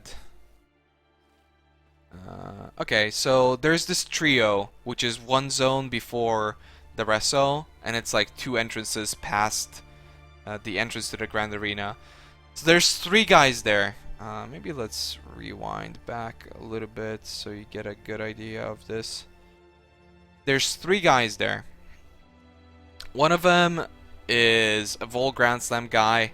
He doesn't do a lot of damage. Generally, he's gonna just sit on you, but you don't have to be scared of him. And he also uses Cyclone, but you can see that really doesn't do a lot of damage. There's also going to be an Archer, which dies almost instantly in this case. She does like Poison Arrow and Puncture traps, so you can destroy the traps and you can dispel the puncture if you've got the right potions. And there's also a Summoner who does Vol Summon Skeletons. He also does Flame Blast, and he has a Steering Bond Totem. None of these do a lot of damage, but you still should be a little bit cautious if you don't have a lot of resists. And yeah, it's pretty straightforward. They used to be really OP, but now they're pretty alright. Okay, we get to the Reso. Like I said before, the Reso is the tricky freaking part. You can see how much damage he does. I have pretty okay life. I got incredibly unlucky on the skill, because he kept on spawning weapons on me. The weapons spawn completely randomly. They don't spawn on you. But he kept on doing it to me, and they will do a lot of damage. I think partially they do cold damage. I can actually verify this in just a second. But you can see that I'm constantly getting chilled. You know, there's these weapons spawning on me. I'm constantly dropping low. You want to get a lot of life, and you want to get a lot of cold resistance to avoid this. And attack him with your Flame Totem. He himself does a couple combo attacks. Every 25% he's gonna drop on the ground and speed up after it. If you attack him when he's kneeling, he will heal up a tiny little bit, but he will heal up. This isn't relevant to the attack speed that he gets. He will get the attack speed in general no matter what. And yeah, he just charges at you really fast and does, you know, some AoE attacks, some piercing attacks. He will do the statues, so you have to get out through the middle, from the middle as fast as possible. And you're just struggling to stay alive at this point. I mean, this should be pretty tricky for everyone. You can see I ran out of potions, so I go reset to town. I am dropping quite low. I should change up my gear. I should like equip a different chest piece. But again, I was tilted. I didn't play this right. Don't be stupid like I was and play this right. I don't know if I die here. I don't think so. But it was all my fuck up. I'm not even cursing him. Faster casting in here would be a lot more helpful. While with the conk effect, I would do more damage. The faster casting would keep me more mobile, so it would give me a lot of survivability. And yeah, he goes down. Why no golem at this point? You should have a golem. I think I even picked up one, but I just never got it. At level 34, you should be getting a Chaos Golem, because it's just so good for tanking. You know, he has a lot of life. He actually taunts the mobs, and it's generally a very, very nice golem. I honestly forgot about it. And then yeah, when you continue, all this stuff is pretty straightforward. The belly of the beast, I don't think there's anything that I can tell you when it comes to the layout. It's just go up. You might hit some big dead ends, but you shouldn't be concerned about that. Because, well, I say big dead ends, but it's really not big dead ends. There could be a bunch of them. There's one place in this zone or the next zone where there's like a bunch of eggs on the ground that just don't go towards the eggs, keeps going forward. If you go on the eggs, there's gonna be a rare boss there. You can see that I get hit really hard, and I get hit with a big puncture. And in general, yeah, you won't have these problems. Again, if you're from the future, you will not have these problems if you're watching this on YouTube or whatever, because all of this stuff is getting nerfed. This is a very early stage of Act 4, and all of this stuff is very OP. I mean, what can I say? Very, very OP, and I didn't gear myself appropriately. But you still want to try and play smart and not die. I did get very unlucky here, though. Oh, I think that was the part with the eggs. So I just run past that. And yeah, there's another zone here, and after the next zone, which is exactly the same as this one is, you can see that puncture really wrecks me. And also these little eyeballs that throw the ball lightnings destroy your traps, so you want to primarily be using Firestorm and Flame Totem. You want to be using more Flame Totem than I did to just face tank stuff for you. But yeah, after another zone that's identical to this one that I'm entering right now, there is a Piety fight. And you might be like, but we already killed Piety. But yeah, you gotta kill her again. She does have very much different mechanics to what she did in the first part, and it's quite simple to do. It might be a little bit trickier for melee, but if you just know the fight, you should be relatively safe. And she also does lightning damage, as far as I know. Actually, it could be fire damage.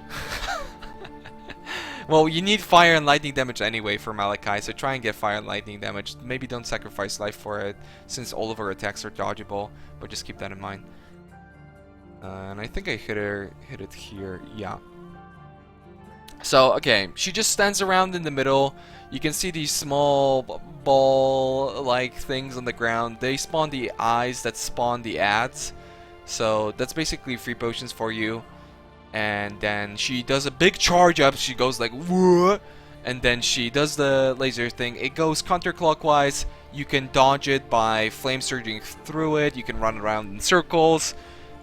Pretty simple stuff. And then she does the small whirling things that don't really do a lot of damage, so you shouldn't be too concerned with them unless you're on merciless difficulty. Then at that point, yeah, it might be a little bit trickier. You can see that she didn't even get to spawn any ads because we just kill her so fast. You gotta talk to her, keep that in mind. You have to talk to her. And then in the next zone, we've got another 3 bosses that we have to do. If you keep going forward here, which I will definitely do, you hit the waypoint before Malachi. It's very good to hit the waypoint because some of these things can be quite sketchy. And I just like to have the waypoint in case I have to, you know, log out or something, because I am trying to rush as much as possible at this point, because I did want to get this run under 2 hours. But considering the amount of mistakes that I've made, and considering that I'm new at Templar, you know, 2 hours is like a record time almost. You know, most people consider 2 hours in Cruel on a solo run, solo self-found run, to be very, very good. So that's why I was trying to push this so hard, just to show that even if you're newer to a class and you don't know 100% exactly what you're doing, it is doable, and your time should be a lot better. You know, if you're one of those people that it takes them 8 hours to do Cruel, to do normal difficulty or something, hopefully this is gonna open your eyes a little bit that maybe you should be playing the game a little bit differently. And yeah, if you okay, so here's like the big selling point that I guess I didn't talk about in the beginning of the VOD, but we have to talk about that guy. Okay, so that guy, just face tank him. He does bombs on the ground, he does corpse explosion, but all of it really does no damage, so you shouldn't be concerned about it. He also does melee attacks, which actually hurt quite a bit, and he does like a EK type of attack, which also hurts quite a bit, so you should be pretty cautious when it comes to that. But the bombs themselves that stay on the ground, you can just face tank them, and you shouldn't have any concerns. He does kind of a vol DD attack, so just try and maybe stay out of the corpses later on, right? And here, Chevron, she just does a ball lightning attack that doesn't quite work like a ball lightning. It's just an A explosion. It does have an AoE to it. She also casts lightning thorns on herself, so be careful about that. If you're using Firestorm or something like that and she has lightning thorns on her, try and avoid that, because you do get damage per every hit that you do to her. She also spawns the books around you that you can easily dodge. It's a random pattern, but just stay between the books and you should be fine. She doesn't have a lot of life, so it's simple. She also teleports around. And yeah, there's no sketchiness about the teleporting or anything like that. Let's speed this up a little bit, because the next fight takes quite a bit of time. There we go. Okay, so this is Dodgy. She is tricky. She has 3 curses that rotate. I'm not sure if there's a particular pattern to it, but you can see that there are circles on the ground. And for instance, I'm standing in a red circle right now, and it is vulnerability. The green circle is it is enfeeble, and then the purple circle is temporal chains. There are places where these circles overlap. In the very middle, you can have all 3 curses on you at the same time, so just keep that in mind, that you never want to be on the circle. I like to be on the vulnerability because the other things slow me down a lot, and generally she's not going to do enough damage to kill you. You want to face tank her with Flame Totem. She will puke at you. Very kinky stuff. Very, very much kinky. You don't have to avoid it. Sometimes if you're standing on the vulnerability, you can avoid it, but generally you can pot through it. And yeah, it's a little bit different on Cruel or Merciless. She will do a lot more damage, but you know, at this point you should know the mechanics, so just try and dodge everything. Alright, and now Malachi fight. Okay, so a lot of people have problems with this fight. It is actually a really simple fight. I think I do, having said this, I think I do end up dying because I was so mad at the fact that I couldn't get this under 2 hours. But if you're not an idiot like me, this is an incredibly simple fight. So he starts off with a couple attacks. The first stage here, he does the balls on the ground that have a random pattern and go into all directions, but there's a big build up so you can position yourself pretty appropriately. You can see the red balls. He throws some sort of goop at you.